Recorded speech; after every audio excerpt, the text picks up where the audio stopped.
Well, g'day folks, and welcome to week number 49 here on our Chronological Bible-in-a-Year reading challenge. Can you believe it? Just 2 more weeks to go after this. Congratulations. This week's very significant for us as we finish off the life and the work of the Apostle Paul, reading his epistles to Timothy and Titus, his spiritual sons in the Lord, where he actually speaks about his departure or his death from this life. We're also going to be reading the book of Hebrews, which many people believe Paul wrote, or at least had his hand in writing, and I'm certainly persuaded that way. A fascinating book and a great way to end off this week's readings. But until then, sit back, relax, and enjoy today's tutorial.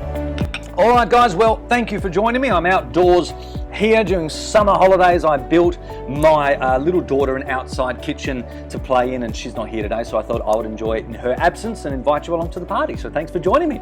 This is week 49 in our chronological Bible reading plan. 49. Okay, so we are so close to the end. This week we're finishing off the life and ministry of the Apostle Paul. Last week we read the last of his church epistles, okay, the ones that he wrote while he was waiting for his trial in Rome at the end of the book of Acts. This week we're reading 3 of his personal epistles to Timothy and Titus, as well as the book of Hebrews, okay, which most people believe that Paul had a hand in writing. I personally take the view that it looks to me like a team effort, okay. As you read through, there's a lot of we statements all the way through, but it seems likely that Paul had an influence in the construction and the content there in the book of Hebrews. But anyway, we'll get there later on. Before we look at these 3 letters, just want to say something a little bit about the last few books that we're going to be reading. To date, we've had the great advantage of having the book of Acts as a narrative, and so that's made it easier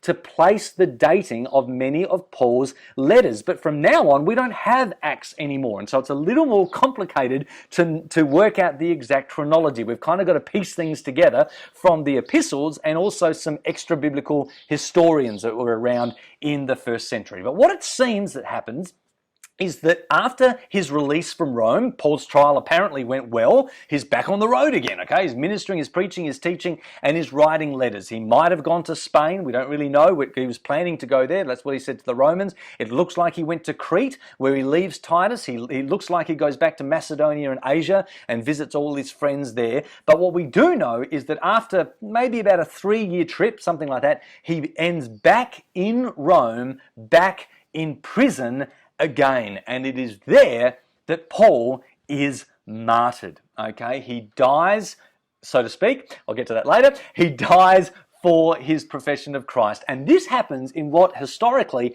is known as the Neronic persecution, okay? The persecution of Emperor Nero, and that is a really important part of the biblical story to help understand the New Testament, and so important that I've decided yet again to do another bonus video on the decade of the 60s, okay? There's a lot of stuff that went down in the 60s, not the 1960s, I'm not going to be talking about the Beatles, okay? But in the 60s, there's a whole lot of stuff that happened in the background that sets the tone for these last New Testament books, and it's really important to have a grasp on that to understand what they're saying. So keep your eye out for that video this week. I think you're really going to enjoy that. All right, here we go.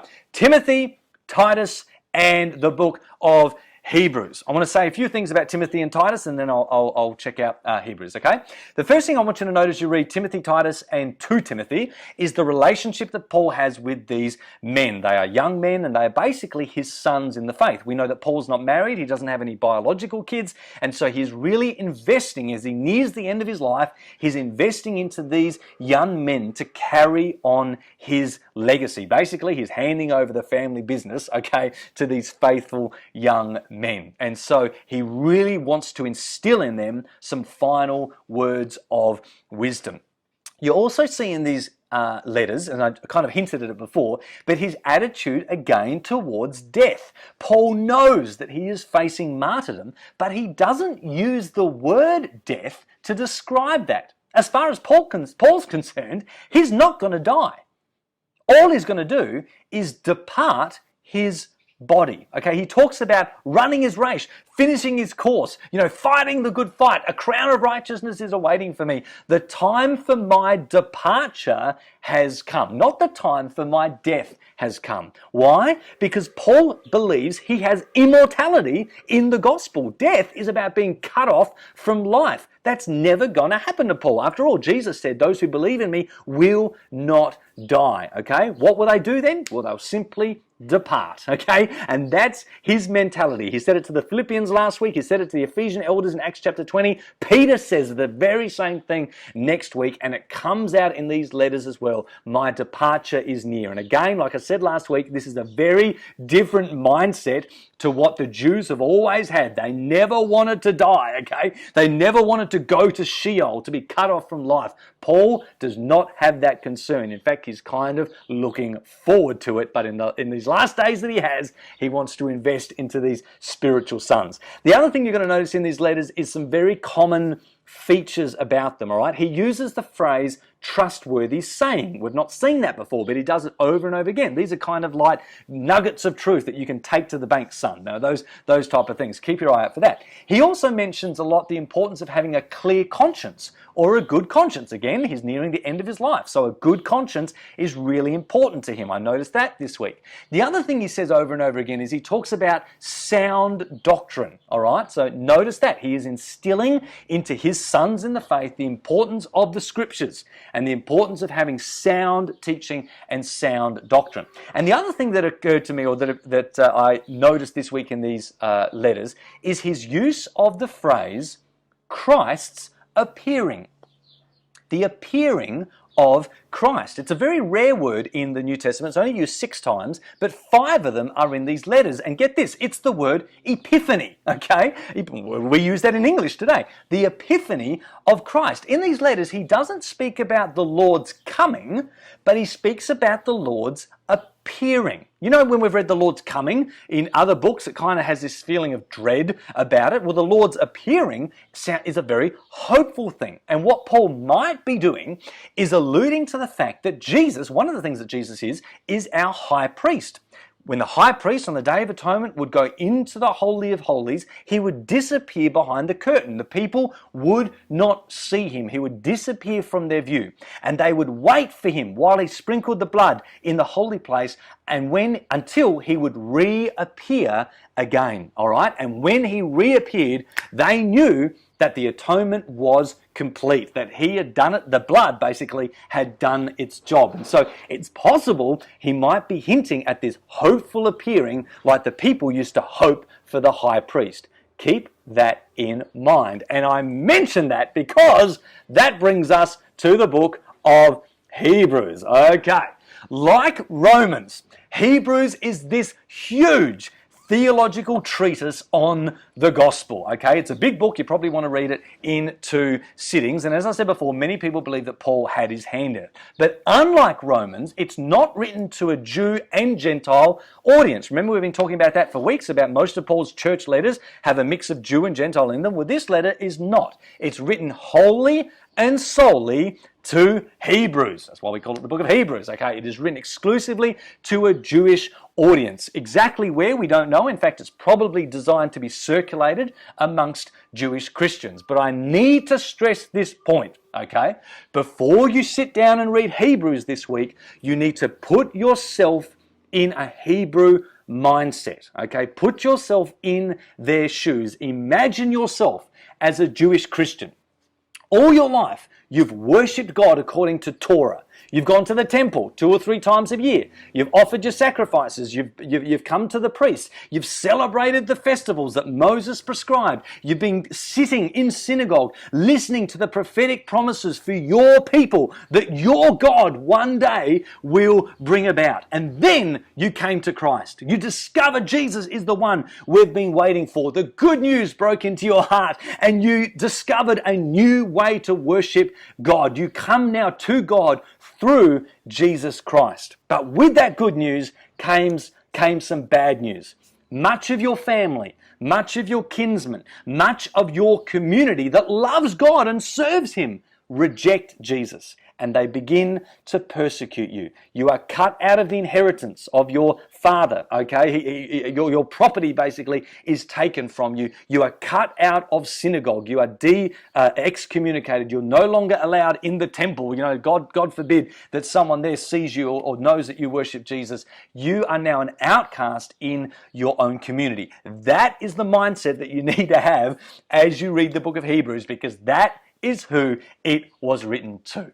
Okay? The overarching theme of Hebrews, as I kind of mentioned them, is worship. Okay? It's about how we, as Hebrew people, have worshipped God, how we've had a relationship with Him. But the fact that Jesus has come along and has brought about something greater than we ever had before. Okay? The new that Jesus has brought is superior to the old that we've enjoyed for the last 14 centuries. The prophets, the angels, Moses, Torah, Mount Sinai, the glory, the blood sacrifices, Aaron, the priesthood, all that stuff, as good as it was, has been outclassed, okay, and outdated by the new that has come in Jesus Christ. Jesus is the culmination of all our history. All these things are but shadows that pointed to the substance of Jesus. All these things are but rituals that have pointed to the reality that we have found in Christ. Okay? He is the reality. And that's what maturity is, or perfection is. We as a people, okay, have come to maturity. Maturity is about accepting Christ and knowing that He is the culmination of all these things we've been looking forward to. And so you see this constant comparison in the book of Hebrews, which always ends with warnings. Okay, the warning of the authors is, while we are committed to Christ, but coming under pressure from our families, coming under pressure from the old guard to go back to the inferior system, he said, I want to warn you, don't go that. Don't go back there, okay? Think about the Hebrew heroes of the past, okay? Men and women of faith who persevered under trial because they knew God was doing a new thing in the day. People of faith, be like them and don't shrink back to Jerusalem. Don't shrink back to temple worship. There is no future in that system anymore. It's served us well up till now, but there is no future, so don't go back there. Why? Because, my friends, the culmination of our history has reached its fulfillment in Jesus. The age of the ancients, the patriarchs, the judges, the kingdom, the divided kingdom, the restored second temple, okay, all those ages, the culmination has come in Jesus. Don't go back to the old, okay? And that's what we really need to understand. Jesus has come and He has made the old system of worship obsolete. He's made it redundant. He's replaced it with something far superior, but it's still there. Okay? It hasn't been removed. It still exists, okay? The people there in Jerusalem are propping it up still, okay? There's this generation of priests and religious leaders who've refused to believe in Jesus. They have refused to believe in His blood. They have, as it were, insulted the Spirit of grace by doing so, and they are propping up a system that God has said at the cross, I am done with. So it's redundant, okay? It's been replaced, but it's not yet been removed, and the Jews at this period of history still, if they choose to, can go back to that system.